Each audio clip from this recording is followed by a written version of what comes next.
Salut les amis, j'espère que tout le monde va bien, on se retrouve pour une nouvelle vidéo. On va regarder encore une fois pour démarrer des déclarations de Joan Laporta. On en a beaucoup depuis hier. Premièrement, Joan Laporta qui évoque donc le dossier des loges VIP qui pourrait rapporter 100 millions d'euros au Barça. Il nous dit « Je suis convaincu que tout se passera comme prévu. L'opération implique donc oui une arrivée de 100 millions d'euros. Nous avons déjà reçu 58 millions d'euros, ce qui était le montant demandé par la Liga pour revenir à la règle du 1 pour 1.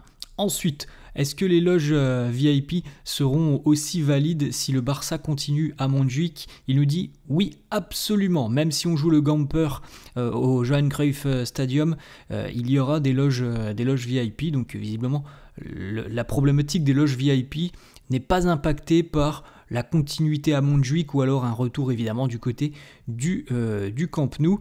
Il nous dit aussi nous sommes à l'heure actuelle en train de travailler sur les règles de la Liga au niveau des enregistrements des joueurs. On essaye de faire de tout ça une réalité pour enregistrer les joueurs. Dans le passé, la pression sur les signatures, les ventes de joueurs étaient vraiment compliquées, mais maintenant je pense qu'on a la capacité d'enregistrer les joueurs que l'on veut. La règle du 1 pour 1, il nous dit on essaye aussi de réduire nos factures tout simplement salariales. Donc en gros, on essaye de réduire la masse salariale de l'équipe et ça fait partie du process. On est en train de finaliser quelques détails. Tout est dans la bonne direction, sur la bonne direction. Ça va nous permettre d'enregistrer des joueurs. Donc on voit une confiance assez importante du président Joan Laporta sur le fait d'enregistrer par exemple un joueur comme Joan Garcia. Joan Laporta qui poursuit et qui nous dit « Nous avons atteint nos objectifs en termes de transfert. » Donc on peut imaginer peut-être que le mercato du Barça est terminé. Il y a eu des cibles, voilà, comme par exemple Joan Garcia, comme par exemple Rashford, même si on l'a évoqué hier, c'était certainement pas le choix numéro 1. Et il y a quand même deux arrivées majeures du côté de Barcelone. Alors, on a longuement aussi parlé de l'arrivée éventuelle de latéraux. Pour le moment, il n'y en a pas eu. Mais on peut imaginer peut-être qu'il y aura des mouvements. En tout cas, ce n'est pas ce que nous laisse penser cette déclaration de Laporta.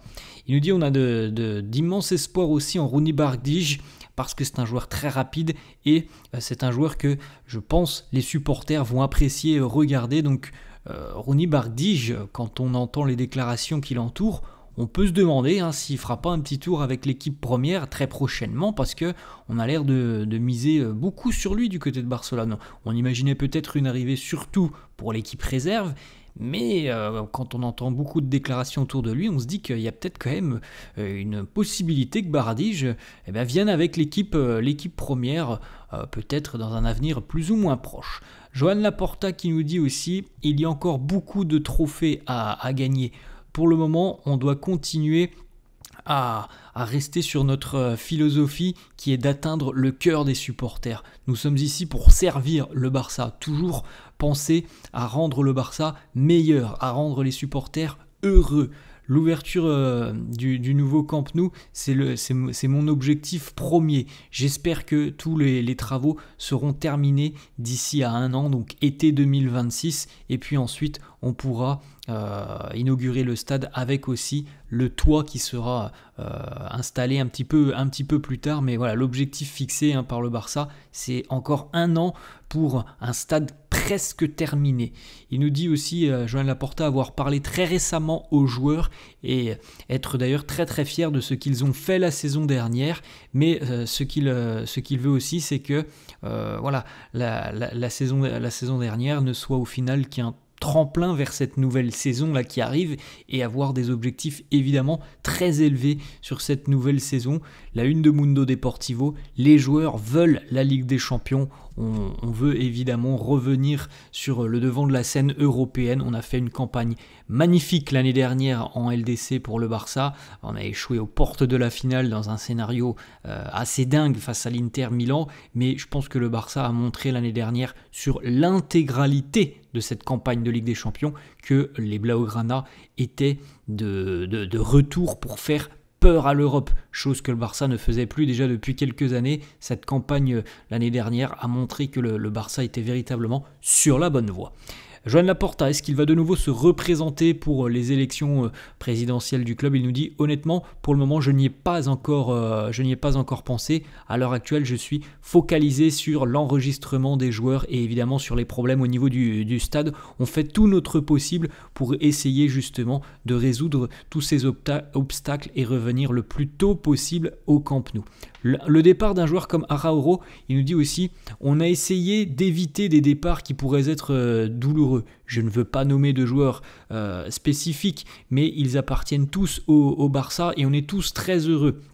Il y a eu des ajustements, parfois un surplus sur certaines positions.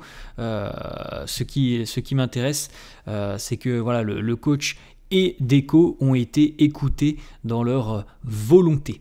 Il nous dit aussi vendre des joueurs clés pour l'équipe première, c'est quelque chose que l'on n'envisage pas parce que ça pourrait impacter l'esprit de cette équipe et cet esprit qui a captivé les supporters du Barça l'année dernière. Donc on essaye de préserver cet esprit et cette magie. De toute façon, il n'est pas question de vendre des joueurs. Quand on dit des joueurs clés, vraiment les amis, sans manquer de respect, on va parler de Pau Victor dans quelques instants, mais Pau Victor n'était pas un joueur clé. Pour le moment, je pense que tout le monde comprend quand on dit joueur clé à qui on se réfère dans l'équipe du Barça. Il nous dit encore une fois, voilà, on ne veut pas vendre de joueurs clés, on travaille sur la réduction de notre masse salariale. Pablo Torre nous a quittés, il y aura d'autres ventes, tout n'est pas terminé, mais je pense que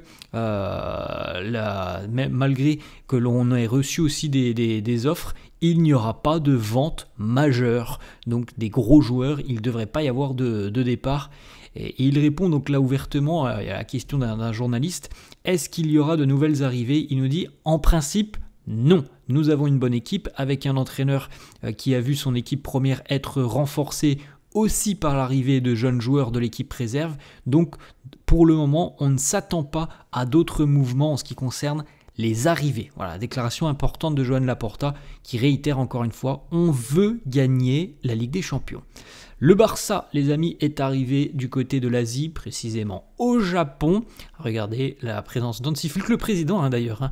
Joan Laporta, lui aussi, est du voyage pour cette tournée de pré-saison. L'arrivée pour Johan Garcia, pour Rafinha, on a Lewandowski, on a Pedri. Les premiers supporters nippons étaient présents pour accueillir d'ailleurs les Blaugrana hier devant leur hôtel. Donc voilà, une belle petite ambiance pour l'arrivée des joueurs pour cette pré-saison japonaise. La une de sport qui titre Capitaine Señalado. La cible, c'est le capitaine. On l'a évoqué un petit peu hier. Il se passe beaucoup de choses autour de Marc-André Ter Stegen, de sa volonté de se faire opérer et surtout du délai qu'il s'est fixé pour revenir. Un délai qui est jugé comme irraisonnable par le Barça et un délai qui pourrait impacter justement l'enregistrement de certains joueurs en Liga.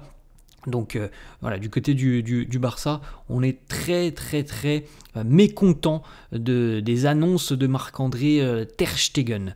Lamine Yamal, complètement concentré, il veut tout donner à l'entraînement, c'est ce qu'il se dit déjà depuis le retour à l'entraînement. On a un ami Lamine très impliqué, peut-être encore une fois à l'aube d'une très belle saison. À noter que le Barça envisage très sérieusement de retirer le brassard de capitaine à Marc-André Ter Stegen. Donc, on le voit les amis, on l'a compris depuis quelques jours, c'est l'escalade entre le club et Marc-André Ter Stegen. On ne se fait plus de cadeaux et quand on voit ce qui se passe, c'est quand même très compliqué d'imaginer que Ter Stegen rejouera un jour avec le maillot du Barça. Alors déjà, il n'est pas prêt de rejouer parce qu'il va se faire opérer, mais d'imaginer qu'un jour il puisse reporter le maillot du club, là, ça semble quand même très compliqué. Le Zénith Saint-Pétersbourg sur TikTok qui... a trollé un petit peu Marcus Rashford et notamment, on s'en souvient les amis, on l'a vu je crois avant-hier, les chaussures de Rashford lors de la présentation, on avait l'impression qu'il avait un pied immense. Voilà, le Zénith a trollé sur TikTok avec cette photo où on voit les joueurs du Zénith porter les chaussures, les mocassins de Marcus Rashford. Bon, voilà, pourquoi pas. Ensuite, on continue avec une petite déclaration de Santinola, journaliste Mundo Deportivo, qui nous dit « C'est triste de voir ce que Ter Stegen et le Barça sont en train de faire à cette immense carrière pourtant qu'il a fait du côté de Barcelone. La fin de l'aventure est vraiment ternie par tout ce qu'il se passe. Le club n'en est pas la cause, lui l'est. C'est inacceptable de faire un commentaire comme il l'a fait contre le club. Il ne peut plus être le capitaine du Barça. Donc voilà, c'est quand même très très tendu entre le Barça et Marc-André Ter Stegen. Les amis, c'est donc officiel. Braga reçoit Pau Victor et c'est donc un transfert sec. Pau Victor rejoint le Portugal pour 12 millions d'euros plus 3 millions d'euros en variable. À noter que le Barça va gagner donc pour le moment 8 millions d'euros sur ce départ de Pau Victor. Le reste, ça ira du côté de Gérone qui avait inclus une clause. Et à noter aussi, ce qui est quand même très important, c'est qu'on évoquait normalement que le Barça allait garder et conserver, pourquoi pas, les droits du joueur. Ça ne semble pas être le cas. Voilà, il aurait été donc vendu, Pau Victor, et le Barça n'aurait aucune clause spécifique sur un éventuel retour de Pau Victor. Donc il n'y a pas de clause de rachat visiblement inclus dans ce départ. Selon donc un sondage du quotidien Sport, 88% des supporters du Barça pensent qu'il faut retirer le capitanat de Marc-André Ter Stegen. Jules Koundé s'apprête normalement, selon Fabrizio Romano, à prolonger son contrat vraisemblablement la semaine prochaine jusqu'en 2030. C'est une grosse information. Il est tombé d'accord, Jules Koundé, avec le Barça pour continuer l'aventure. Il y a le feu vert donc du côté des représentants de l'agent de Jules Koundé. Ça devrait être officialisé la semaine prochaine, donc jusqu'en 2030. Une petite information, Xavi, alors certaines rumeurs hier ont annoncé Xavi peut-être futur sélectionneur de l'Inde. Il se serait proposé pour le poste et au final, bon, ça semble être des fake news. Xavi n'envisage pas de reprendre en main la sélection indienne. Son plan est de retourner en Europe pour le moment, pas plus d'informations. On continue les amis avec encore une fois Marc-André Ter Stegen qui devrait donc être opéré ce mardi. Ensuite, le Barça évidemment communiquera officiellement par rapport à l'opération et communiquera aussi officiellement par rapport à la date de retour de Marc-André Ter Stegen. Peu importe ce qu'il se passe et ce qu'il s'est dit entre Ter Stegen et le Barça, le staff médical de la Liga décidera d'enregistrer Johan Garcia à la place de Marc-André Ter Stegen. Voilà les amis, la fin de cette vidéo, j'espère que ça vous a plu. N'hésitez pas comme d'hab à lâcher un petit pouce bleu, n'hésitez pas non plus à vous abonner à la chaîne. Je vous souhaite une très bonne journée et je vous dis à la prochaine. Ciao.